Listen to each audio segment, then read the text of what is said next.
part of what we're going to look at over the course of our studies is periodically looking at traditional texts, like what comes out of the Torah. But we're also going to look at parallel texts from other ancient civilizations. So, for example, we're going to look at the Epic of Gilgamesh. We're going to look at the study of Enuma Elish and the kind of introductory ancient Mesopotamian creation stories. And we're going to try to understand more deeply, like, why does this matter? Like, why is this important? And why should we think about studying the text in this particular way? But before we do that, I want to set a context for you about what happened in history that even causes people to want to write this stuff down in the first place. And then I hope that by the end we're going to end with the traditional method of studying text, which is called pardes. And we're going to look at what pardes is and what it breaks down to and how it influences the way we study text. Before we start, I wanted to get feedback from you about last week, about what you thought, any questions that you have. If there's anyone here who's on the fence about why to come to the class or not come to the class, let's start with that and see if there's anything that we want to explore. It wasn't targeted at anyone in particular, Bert, but I just wanted to give people the chance to do that. And that'll give also a few more people the chance to come in. So I'm happy to take questions and talk about why this. Sure, that'd be great. Yeah, Jerry. Well, we're going to talk about history, but my question is, how do we know that this history is true? Is valid? I will present historical fact, historical alternative fact, historical. How do we know it's true? It's a great question. Bob? About that, there was an item in the Jerusalem Post a few days ago. Yeah. We saw about the total eclipse. I did not see it, no. In the book of Joshua and in simultaneous Egyptian writings, there is a description of what very well may be a total solar eclipse, an annular eclipse, with a ring around it described. And astronomers can date that precisely to a day, one October afternoon in 1207 BC. So this may be an interesting historical support for some events, at least post-bigotry. Right.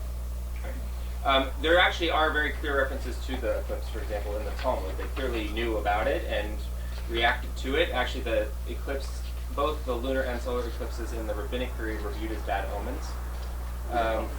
Right. Right. So, and there's a lot about what happens when that's going on and what God's involvement is like that. So, Jerry, to answer your question, there are certain things that we know historically because we have historical evidence of it. So, for example, when we look at the priestly blessing, everyone know the priestly blessing? May God bless you and protect you. May God watch over you and be gracious to you. May God keep the czar far away from us. Sorry, that's the wrong. I haven't heard this one yet, but I will. So we actually have ancient artifacts that were found, an inscription on an amulet that dates back to about, I think, the 8th century BCE, if I remember correctly, that has on it the text from the book of Numbers with this blessing on it. Which means that if we have physical evidence of it, then we know that at least that portion of the text from the Torah is at least that old, probably older. Right? We have one of the most ancient archaeological findings that we have that support the claim that the Israelites were agrarian was we have what's called the Gezer calendar. And the Gezer calendar was a calendar that was probably created by some kid in his early teens. I say him because he was probably the one working in the fields, and it shows him actually going through and documenting the different seasons and the cycles and the harvests. And it was probably a reflection of how people were living in an agrarian society. So we actually have physical and archaeological evidence to support some of this. What's the most commonly cited archaeological proof of the Torah? The Dead Sea Scrolls. The problem with the Dead Sea Scrolls is not that we have them, it's that when they were found. When were they found? In the 40s. No. Like, when are they from? Sorry. You're right. They found, yeah. When were they, what are they from? What are they dated to? About the turn of the millennium, right? About 2,000 years ago. Okay, well, great. If we have a complete, intact text of the Torah from 2,000 years ago, how does that prove that the Torah was actually written 1,200 years before, or 3,000 years before, or however many years before? It doesn't. right? However, what we do know is that it must have been a tradition that was passed down in some way, shape, or form. And part of what we're going to look at is the difference between the two Torahs. When I say two Torahs, what am I talking about? The oral and the written. So the oral and the written Torah is actually influenced not just the way that we read it today, but perhaps the way that it was passed down and transcribed. We actually know that there are words that are written one way, but are read a different way. And they're called the Krei and the Ketib, how they're read and how they're written. And those influence not just what's in the text, but more or less how people thought to have written the text. So we're going to look at all those things. We're also going to look at, for those of you, anyone do calligraphy?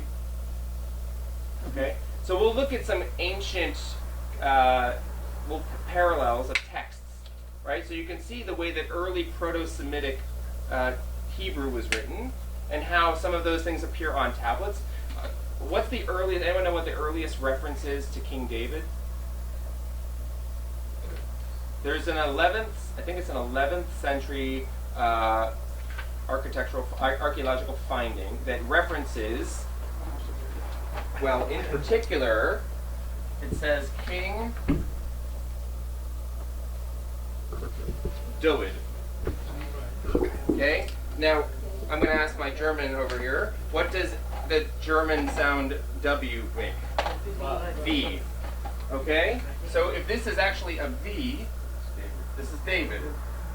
So there's an archaeological finding that supports that there was probably a king named David living in this general vicinity, I'm talking about Israel, around the 10th or 11th century. So somebody heard about this guy. Wait, was they writing it in German at that time? Of course. But German was evolved as it was for the Middle High German or even the Alt High German. No, it's not even German.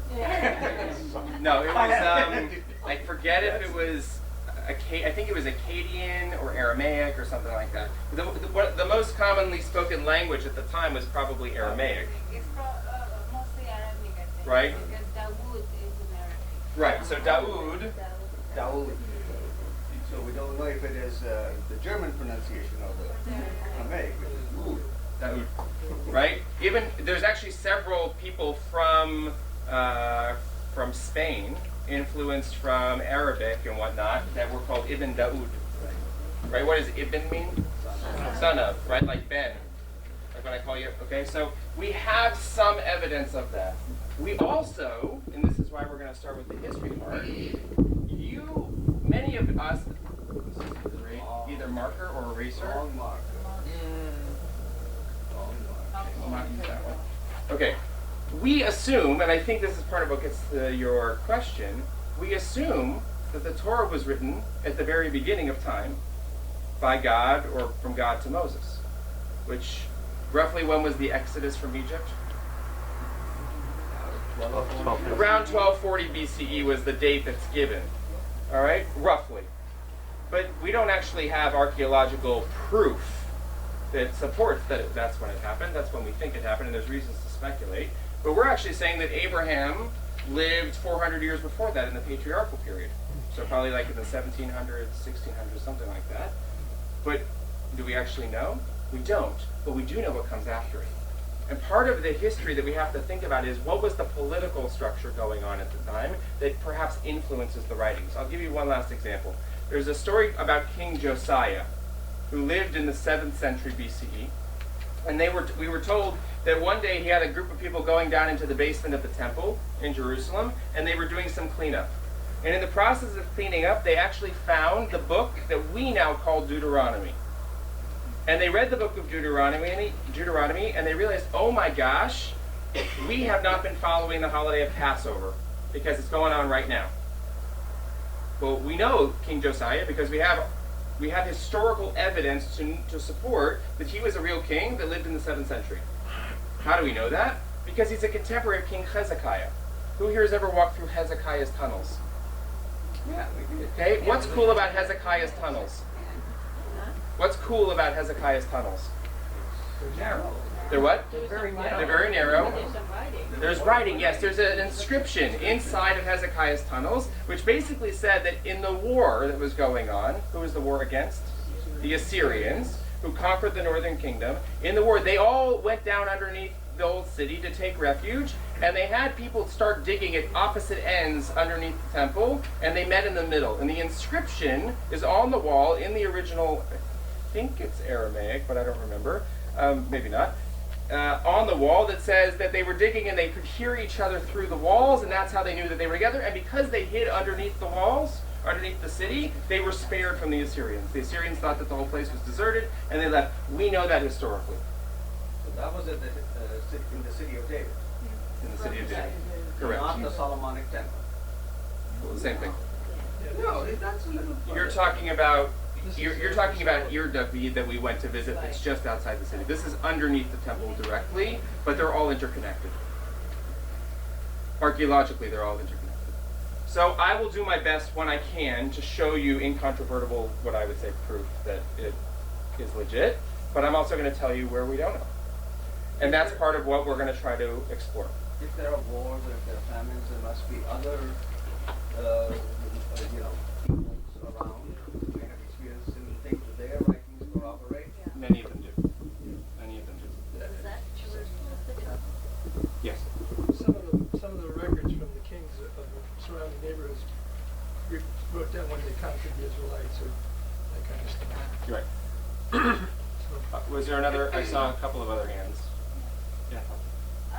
You talk about canonical law, like we also, and in my understanding, canon laws came from the Papal time, and how is it applied to the Jewish? So canon, like to canonize a person, yes, that's a Christian Catholic thing, but that's post millennia. That's post Jesus. So Christianity doesn't even become Christianity probably until the 2nd, 3rd, 4th century of the Common Era, under, anyone know the ruler?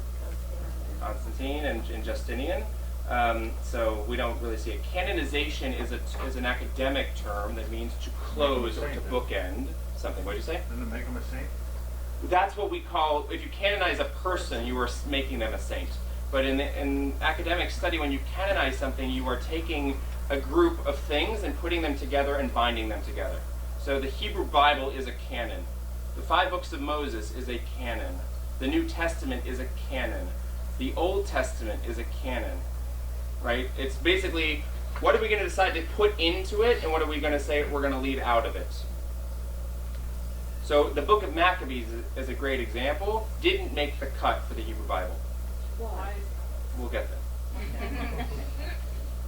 I just finished Rosh Hashanah, Yom Kippur, and Sukkot. I'm not ready for that. There's some Talmudic discussion of what goes in the canon. We're going to talk about what goes in the canon and why they choose it. And we're actually going to look at, for example, Song of Songs and a few others were actually highly controversial. Why would Song of Songs be highly controversial? It's sexual. It's very sexual, right? It's probably NC-17 or even rated X in that category of time. Okay. Yeah. We can hear you fine. This room, that room. This room, we can pretty much hear each other. In the other room, we can't. Okay. So if we're in the other room, you would need to repeat the question or the statement for everybody in your wonderful question. Thank you. Will do. While we're here. No problem. Anyone else? Yes. Regarding historical documentation, Yeah. other ancient kingdoms, it seems to me that, and this is, I think, especially true of the Egyptians, whenever they wrote about history, there was a propagandistic effort to glorify whatever it is they did. Yeah. And so they never wrote about military failures, only about victories. And this is probably true of other existing kingdoms. Yes, absolutely. It is. So, You have to apply that filter. because everybody was Totally. fighting to defeat the Israelites. I completely agree with you. Yeah. Yeah. Can you answer this now, maybe, or maybe not? But why you mentioned, why it matters with, whether we know who wrote the Bible or not. Can you go into that a little now, or is that I along will- the way? Yes to both. Okay. I used to think, I'm only speaking for me for a moment, I used to think that it mattered. Because I assumed, that the Bible was written by some combination of God and Moses. I mean, I went to a Jewish day school. It was a community day school, but I was taught mostly by Orthodox teachers, and their theology very much influenced the way that I think about Bible study. So I assumed that it was God speaking to Moses, and Moses writing it down, and Moses teaching it to the people. And that first mission in Pirkei Avot, which we're going to look at about how it passed from the different generations, that was more or less how I grew up. It wasn't until I was in college and took a class with Rabbi Professor Pamela Barmash, who is an ordained rabbi from the Jewish Theological Seminary and a scholar of the ancient biblical world, where she opened my eyes to biblical criticism, and I went into her office and cried because my entire theology had been crushed. Because all of a sudden there was this idea that perhaps it wasn't written by God, or maybe there was some piece in between. So on the one hand, I think part of trying to wrestle with who wrote it is actually an exercise in developing one's own theology. It doesn't, I don't know, matter so much what the answer is, so much as it matters what the answer does for you. And how does that answer influence the way that you relate to your tradition, or in our case, to our tradition? Your story is the way it's been throughout Western world for 200 years or so, Right. for the time period of modern cynicism. Right. And yeah, so anyway. Several years ago, David Wolpe, who's the rabbi at Sinai Temple in LA, a huge conservative synagogue, he gave a pretty flagrant sermon about the Exodus from Egypt, essentially making the argument that the Exodus perhaps never happened. And the question was, does it matter? And you could make the argument that if the Exodus didn't happen, then we can throw out Passover, we can throw out the Ten Commandments, we can throw out everything else that came after it, because, well, then what's the point? If there was no God, or if there was no whatever, then we don't need it. He actually makes the argument that it doesn't matter if it happened, because part of what we do as a Jewish people, and how we live, is influenced by the way we interpret those stories, independent of if they're fact or fiction, and what it does for us. And so part of what I want to explore with you is what happens to you and your belief system and your practice if you learn that perhaps what you were raised thinking isn't true. Or, this is my favorite one, is people who say, well, I can't believe in a God who does this, right? Who's vindictive, who is, seeks retribution, who punishes for whatever, blah, blah, blah. But what if I were to tell you that in the process of this class you're going to reimagine your theology with God, in which case you may actually say, wow, I may believe in something that I hadn't believed in before. Or I can throw this part out, because now not Riku. I can, Maybe it's wasn't there before. I've heard that one before. Beauty and the Beast, right? Yeah. Okay. I think it, And Dr. Laura sent all the books. yeah. Who is signed? Oh, the Wolpe signed. Right. Oh, really? Interesting. Yeah. I think it's been observed that contemporary theology, not just Judaism and Christianity, what people are learning in seminaries, especially in the progressive movements, is really different from what most people, like call in the pew, Right. think about their religion. There's this disconnect between the trained laity and ordinary citizens Right. of these movements. For those of you who were there on Rosh Hashanah, the second day when we hit the interfaith panel, Reverend Christy Denham from the Congregational Church of Belmont, she offered a very progressive theology about the binding of Isaac. Does anyone remember what it was? She likes to skip that. She skips it. She just skips it. Why? Do you remember what she said? Well, I think she expressed the same kinds of tension with the story that the rest of us feel. Why would God order Right. Abraham to sacrifice his son? So you essentially have three options when you read a text like that. One option is to just somehow believe that, we don't understand God's ways. It's God had a plan, and God, went through the plan. It was a test of faith. Abraham passed. Sorry, Isaac, but that's what happens. Another way is to just throw it out. Daniel Hartman talks about this. Why can't we just pick the text that we want from the Torah and get rid of the other ones? And in some ways, progressive theology does that. Say, I don't want to read the Binding of Isaac because I don't believe in that God. But there's a third option, which is, I think, the critical study of the text. What if the critical study of the text could teach us something very different about the intention behind the text? Why it was written? Maybe there was actually a theological struggle that was going on at the time that is being played out in the text. Personally, the way that I experience this the most now is when I talk to my children about God.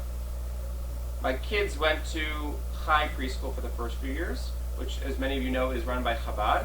Chabad has a very specific theology about God, right? And the way that they talk about it is, they'll come home and they'll say, oh, well, how was the world created? Oh, Hashem made the world.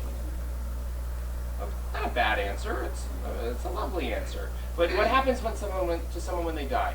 Well, their bodies go up to their souls go up to heaven, and Hashem watches over them.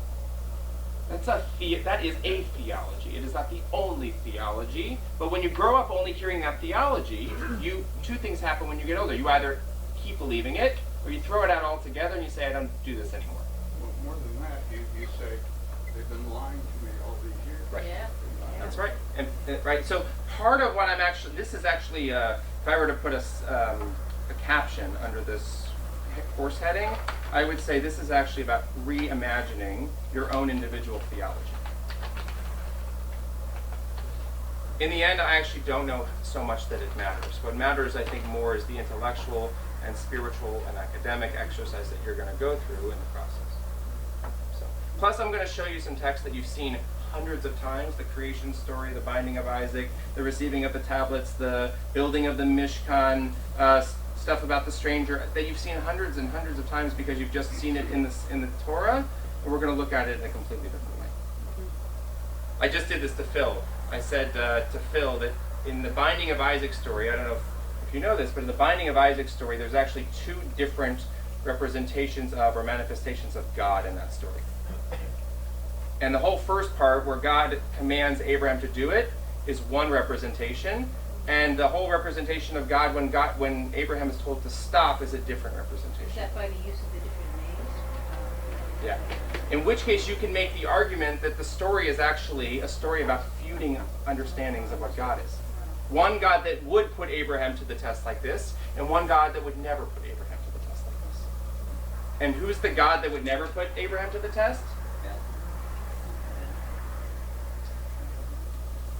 Yahweh. Who's the God that would, right. I'll say So it. I'm the only Yahweh one in the or room. Adonai or whatever. Okay, and who's the God that does?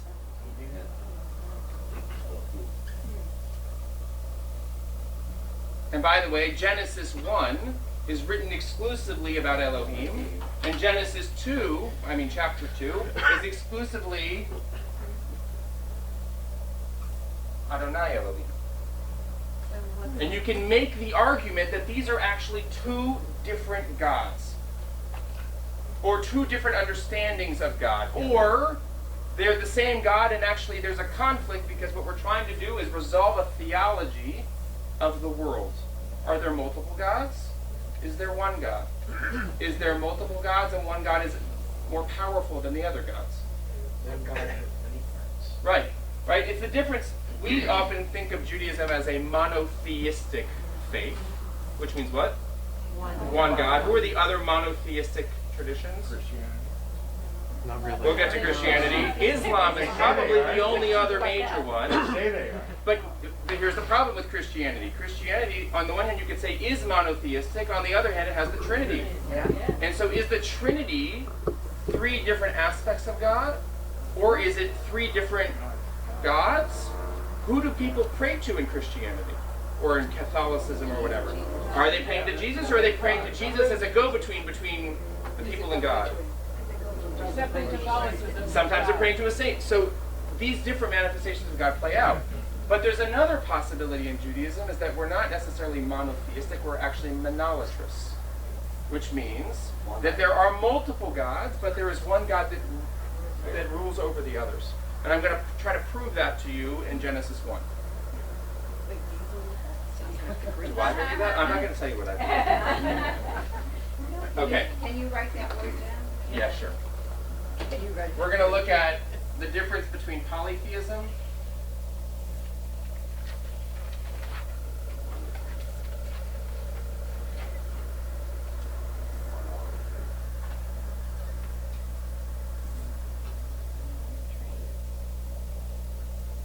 polyamorous. All right, I was just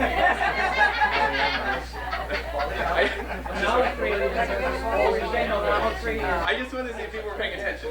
There's an O in there. Isn't that? That's already. What is that? Tory. He's saying it's Tory. It's Tory? Is it? I think it's a. Hey, I think yeah. it's like an idolatry between the T and the O, between the T and the R. T and the R. I think so. Idolatry or It's like idolatry? idolatry Linda will of check it. Romano. Okay, Linda, you're back. Okay, Google. Okay. We're going to look at those. I want to do some history with you, though. So if you have your basic timeline, take it out for a second. And if you have the double-sided pages, Biblical History at a Glance, that talks about the period and the key biblical figures. The earliest that we know of, according to Jewish history, is what we're going to call the patriarchal period.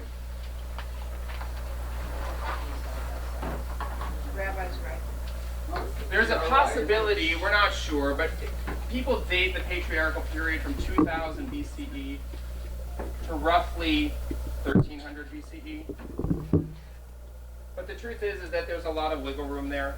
And if we want to work backwards and say that 1240 was the Exodus, and that Abraham lives roughly 400 years before that, we're talking about him living in the 17th century BCE, around like 1640 or 1700. We'll look at the laws of Hammurabi at a later point, because the law code of Hammurabi was actually the earliest known law code.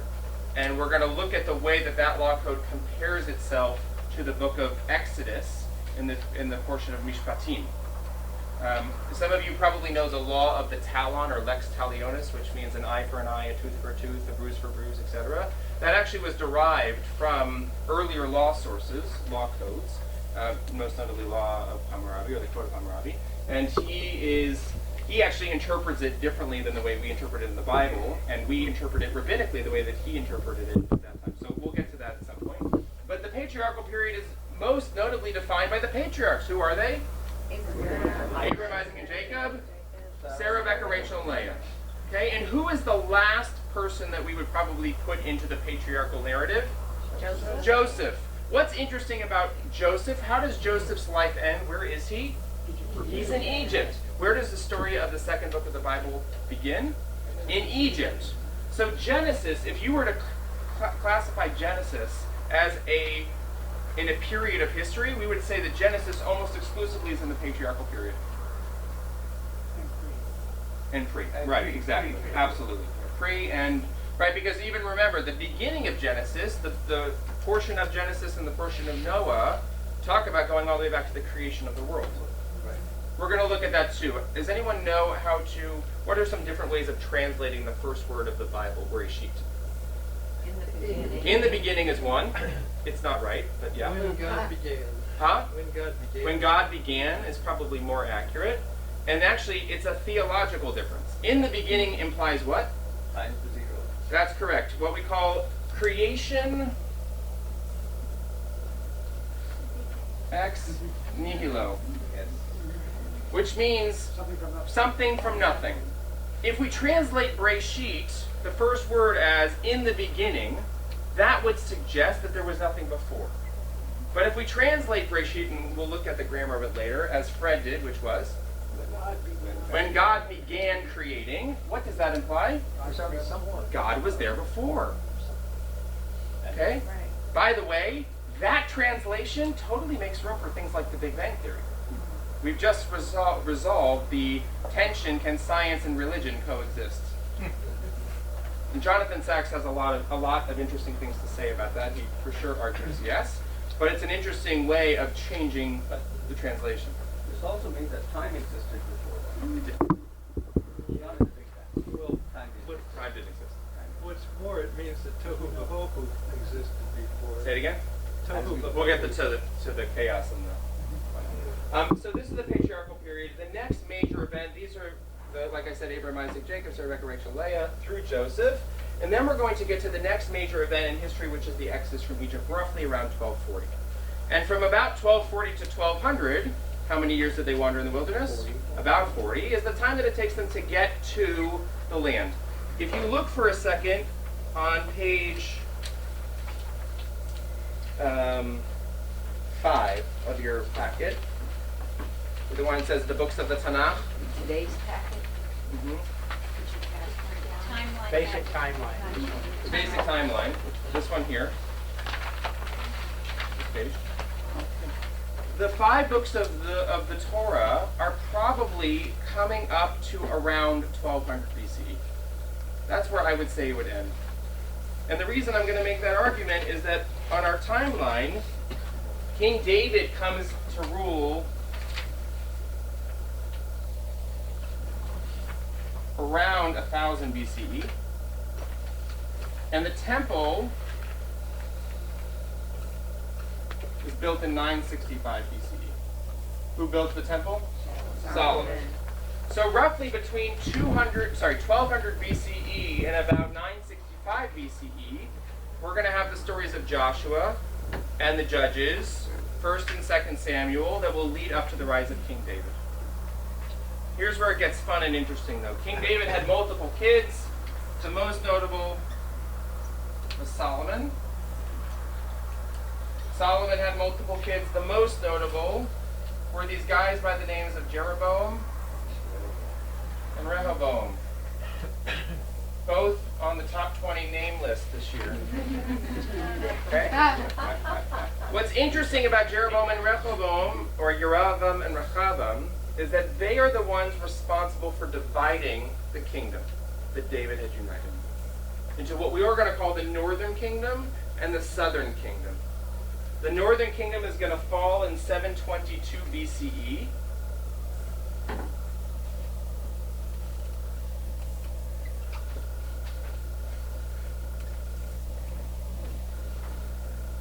Who destroys it? The Assyrians. And then after the Assyrians, the Babylonians are going to come in 587-86, they're going to destroy the temple. But in particular, what are they destroying? They're destroying the southern kingdom. The reason that this is important is that this completely rearranges and reimagines the political landscape of history. And anytime that you have a reimagining of the political landscape of history, what major event happens? There's often war. The stories are rewritten. Okay? Imagine for a second, let's use the Civil War as an example. How do you think the story is told about the Civil War from the viewpoint of the Confederacy versus the North? Huh? Failure to compromise. Or, let's do one better, we'll go modern. How do the Republicans tell the story about the Democrats and the Democrats tell the story about the Republicans? Okay? That's exactly what happens here. And the story gets shifted around and influences the way that we understand our story. Which could mean one of two things. It reimagines the way that we reinterpret or understand the current text that we thought we already got from Moses, the Torah, or it influences the writing of the text at present of what that text from Moses is or was. And there's actually a lot of influence when we start reading Friedman's book. He's going to make the argument that the tension between the North and the South directly influences what we read in the Torah. The political climate and context completely shape how the Torah gets written. And so we're going to look at that. After 587-86, in 538 BCE, Cyrus issues an edict from Persia, says come back, rebuild the temple. They rebuild the temple, they rededicate it in 515. And then in 338 we have Alexander the Great. In 160, I think it's 165 is Hanukkah. And sometime after the Hasmonean dynasty dies out, and the shift happens from the Greeks to the Romans, sometime around that 100 years before the turn of the millennia, into the next 100 years, the Hebrew Bible is canonized, roughly. So sometime between, we'll call it 100 BCE to 100 CE.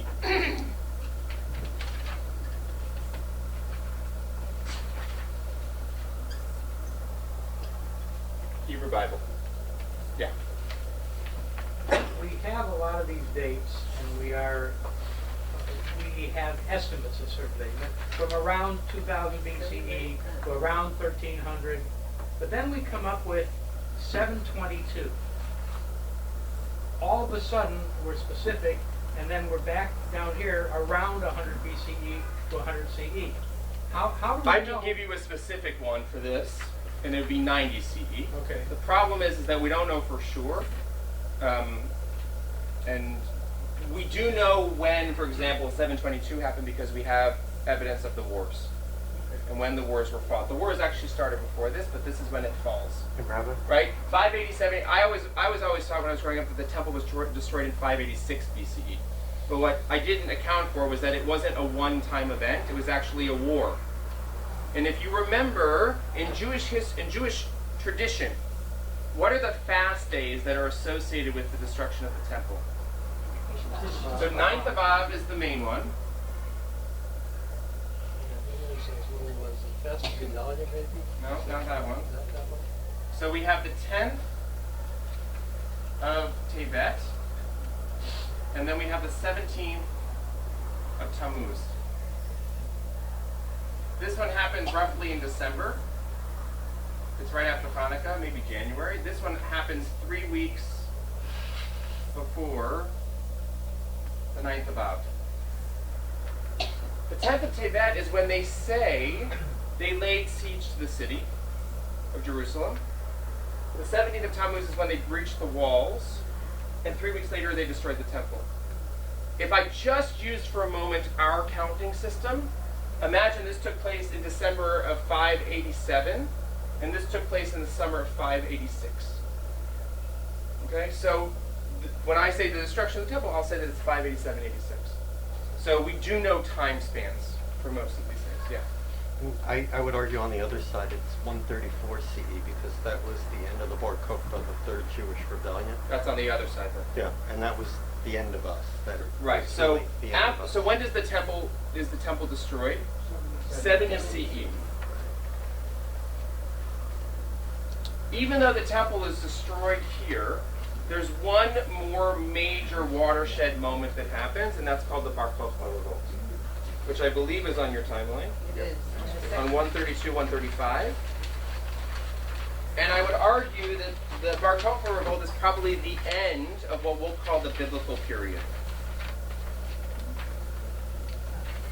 So if 135 CE is the Bar Kokhba revolt, 200 of the Common Era is the Mishnah. But what is the Mishnah? It's a commentary to some degree, but what is it really? That's the compilation by Yehuda Hanasi. It is the compilation by Rabbi Judah the Prince, Yehuda Hanasi. A large part of the oral law. That's exactly right. It didn't This get is all the the oral right. law. If we want to make the argument that the written law was given to Moses at Sinai, roughly in 1240 BCE or thereabouts, then from that point on, all of this tradition was passed down orally from generation to generation, and it's finally written down more than 1,000 years later. Which does two things. On the one hand, it says Moses didn't just get all this stuff on the mountain. He got a lot of other stuff too that he didn't write down. It also begs the question of why didn't he write it down? And the third is, did any of it change? Did any of the oral matter change from what was originally given? And how does that influence the way that we interpret the text? And that's what the rabbis did in the Mishnah. They start interpreting the text. They start interpreting what does it mean to live Jewishly into practice by saying that the law for... So you're saying that this Bible was written and I would make the argument, we will try to make the argument, I think, that the vast majority of the 5 books of Moses were probably written and redacted during that time period. So basically during the time period from when we left Egypt until the destruction of the temple. I know it's a pretty big window. We're going to try to narrow it a little bit more. You're not putting it in, some people would say as late as the exile. Correct. But let's make the argument for right now only we're talking about the 5 books of Moses. I think you're talking about the first 4. If you're saying that Deuteronomy was... No, Deuteronomy is covered in there up until the destruction of the temple. Okay, it was lost somehow, so Josiah rediscovers it. In the 7th century. So that implies that it was written earlier. Correct. Look, it's we're talking about a very broad period of time here. We're talking about, well, I'll say it a different way. You might have thought that Moses got everything in 40 days on the mountain. I'm going to posit that perhaps the entire collection took more than 700 years to actually come into to the form that we know it in today, maybe even more.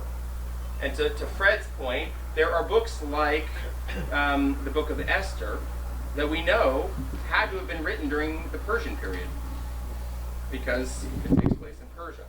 Or the Maccabees had to have been written no earlier than the story of Hanukkah, which is in, the 4th century. Yeah. And don't forget camels. Oh, right. Yes, we will look. We're going to do a whole study about camels. The major argument is that they talk about camels in the Torah as if they are domesticated, but that most likely were not domesticated until much later. And so, how do you have Abraham riding on a camel, or Eliezer, his servant, riding on a camel, if people weren't riding on camels until later? It creates a little bit of a wrinkle. Okay. Huh? Uber. Okay, I just want to do a couple other things and then we're going to move on. I want to just review a few terms with you that I'm going to refer to. We're still in that same packet. So the first term is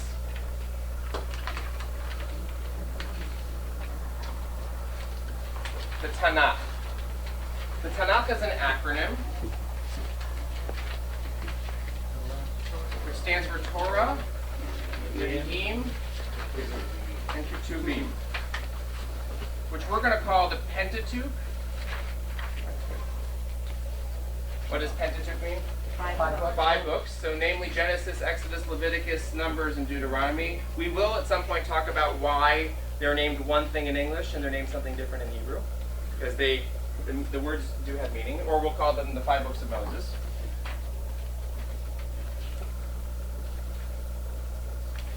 The Nevi'im. The Nevi'im are made up of major and minor prophets. Well, there's a Plus- division. There's the acronym and the ratio. Right. So we're going to add that.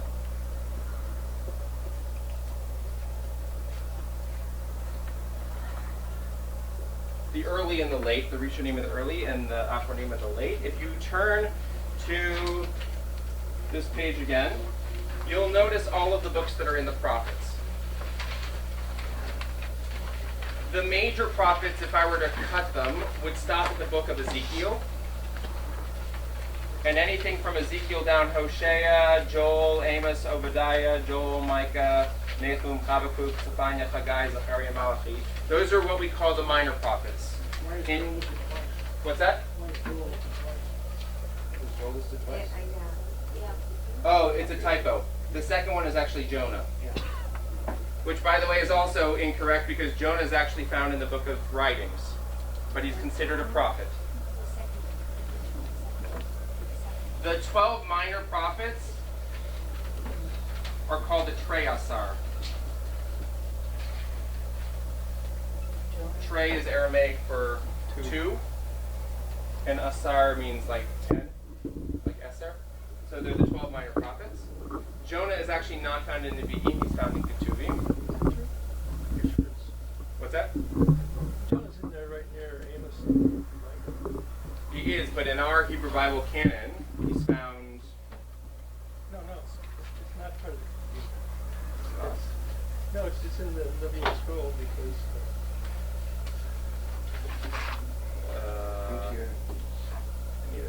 Maybe at one time it was placed in Ketuvim and then they moved it to Nevi'im because of its use in the Yom Kippur.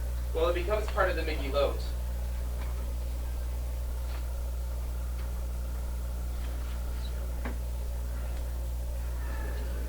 It certainly has a lot of characteristics. All right, it doesn't matter. I'll find it later. All right. And then we have the Ketuvim, which are the writings, and we have different books in there. If you just look on the right column, I just want to briefly mention to you that many of the books from the Ketuvim were actually linked to a holiday. So, for example, the book of Song of Songs is linked to Passover. The book of Ruth is linked to Shavuot. The book of Lamentations is linked to Tisha B'Av, the 9th of Av. Kohelet is linked to Sukkot. And Esther is linked to Purim. And Jonah is linked to Yom Kippur. Jonah's in the prophet section. But we don't even see here. Which is Jonah? Jonah is the second one. Second Joel is supposed to be Jonah. I took this from a book, so there's a typo in it. Above Micah. It says you're not. Above Micah. It says you're not Hebrew. It says Jonah in Hebrew, but it's mistranslated in English. You're not Hebrew. Oh, there are two Joels. I see. There's a Joel and a Second. This The is book Jonah. of Daniel. This is Jonah. The book of Daniel is actually what we would call a book of eschatology. It's an eschatological book, if you want your SAT word of the day, which means it's a book about the end of days, right? Presumably the bad kind of end of days, not necessarily the good kind of end of days, like the messianic one. And then the book of Ezra and Nehemiah, they're actually talking about they're talking about many things, but they're specifically talking about what does it mean to live Jewishly after the destruction of the first temple. And they introduce the public reading of Scripture, or what we would call Torah reading.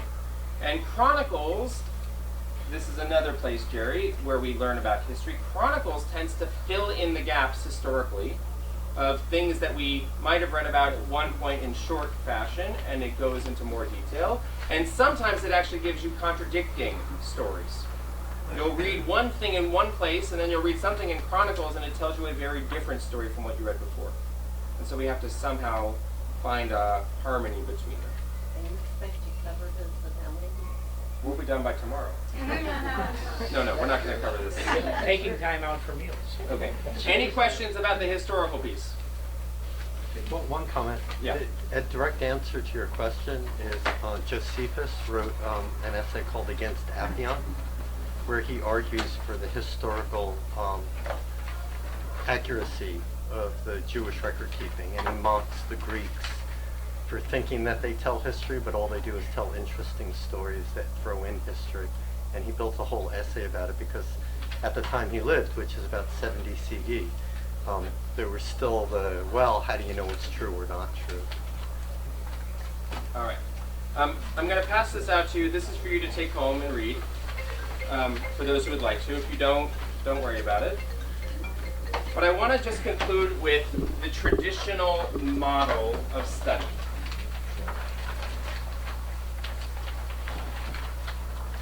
The traditional model of study of Jewish texts is what we call Pardes.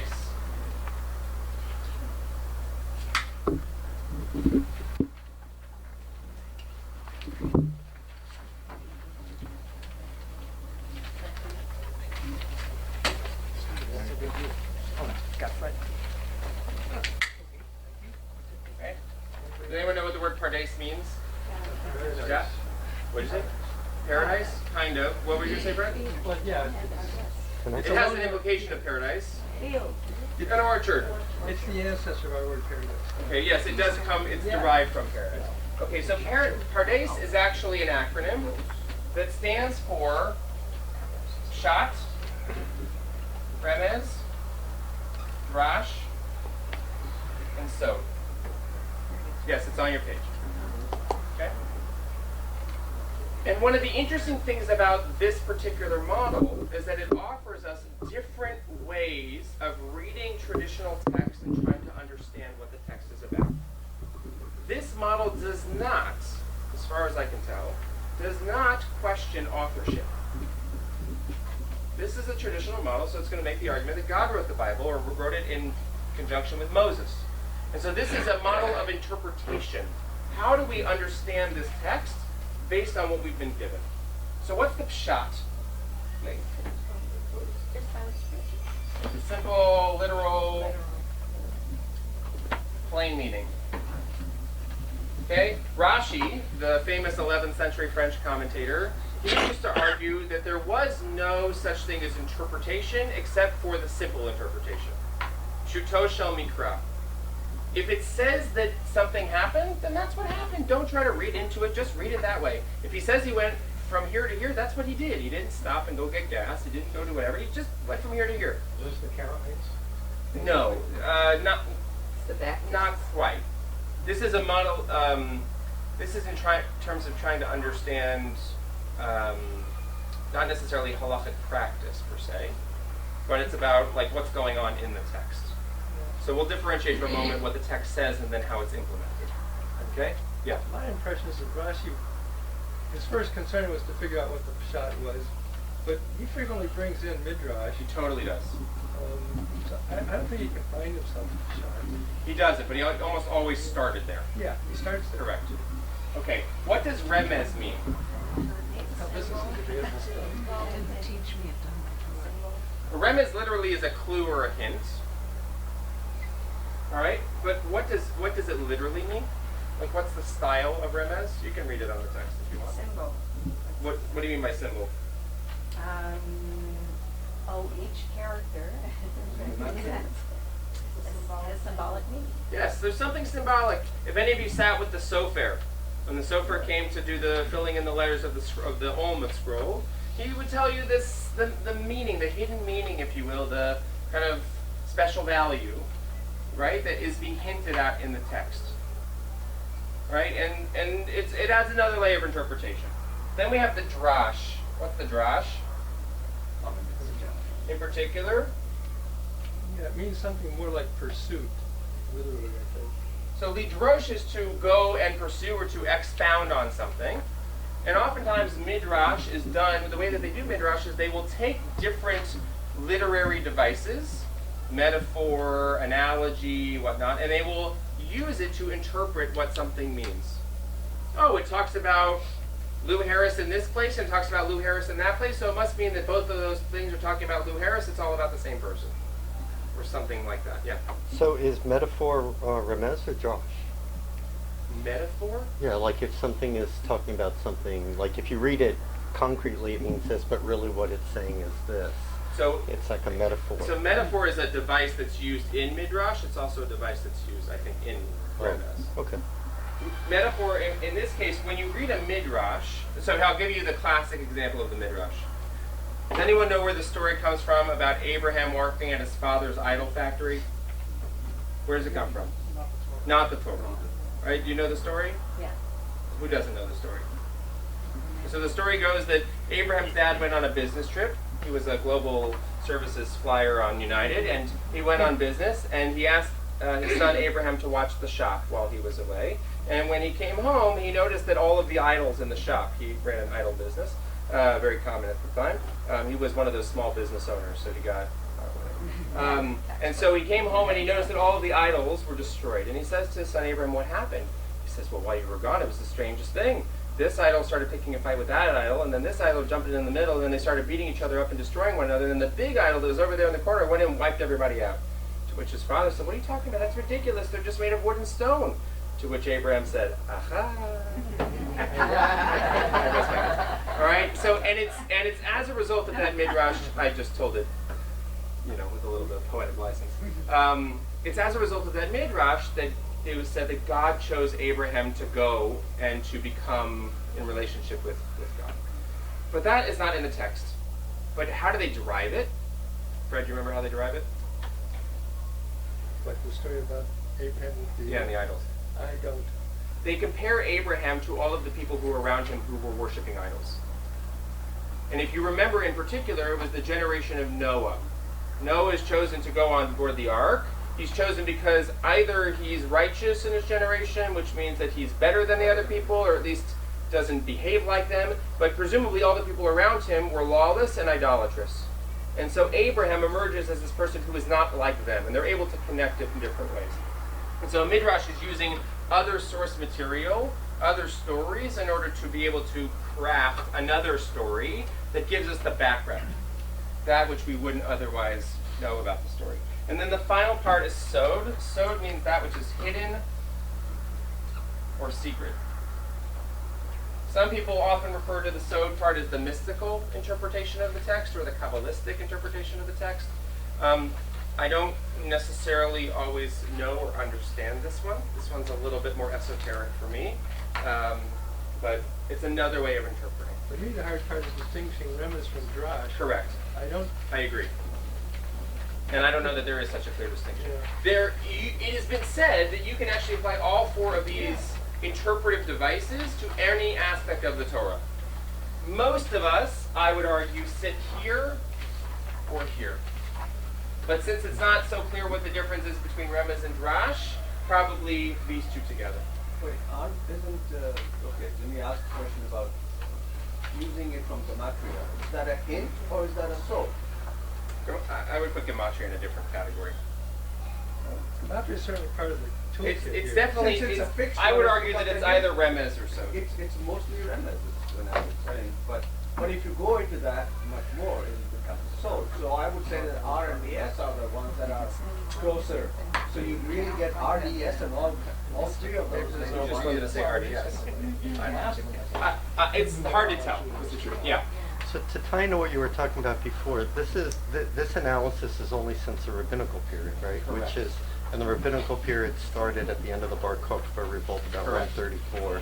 And that was the end of there were no more priests, right? Well, presumably there was interpretation that was happening before, but what the rabbinic period does is they set up this model of interpretation as standard.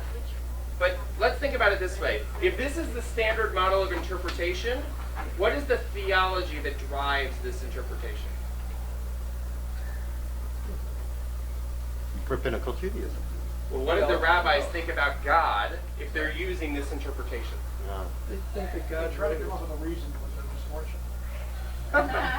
Okay, that's one way to put it. What were you going to say? No, they believe that God wrote the Bible, and every word in there has a purpose. That's This is one right. of Akiva's principles, was Right. that there's no wasted word. That's right. Therefore, every little distinction that we can find in this text has to have a meaning. Okay, so Fred said it positively, you said it negatively, but they're both correct, and they both, really what they're trying to do is, how do I make sense of the stuff that I don't want, or that doesn't sound good? And Fred's saying, well, every word matters, and every letter matters, and everything in between matters. So they came up with a model that said, this is what we're going to do in order to try to understand and make meaning out of this text. Yeah. There's a third reason, which is before they would go to the priest. Correct. And the priest was appointed, anointed by God in Torah to interpret it, but now with the absence of the priesthood, they had to come up with a system for replacing the priesthood. We haven't, yeah, we'll get into the priestly part. For those of you who would like, this is a kind of a broad overview of biblical study and criticism. It came out of the back of our Torah, of our Eitz Chaim. So if you want, you can read it on Shabbat this week, for those who are here. But it gives you more detail of this method, and then it also goes into some of the other forms of criticism. I'm hoping that next week, and what we're going to do is we're going to start studying some texts. We're going to start first with Genesis 1 and 2. And we're going to read both of them, and we're going to read them very differently than you've probably read them before, and try to understand the differences between them, and also the similarities. And do they work with each other, or do they oppose each other? And then what we'll do from there is we're going to look at some other creation narratives, and hopefully by next week I'll give you a full calendar and syllabus. Did they use the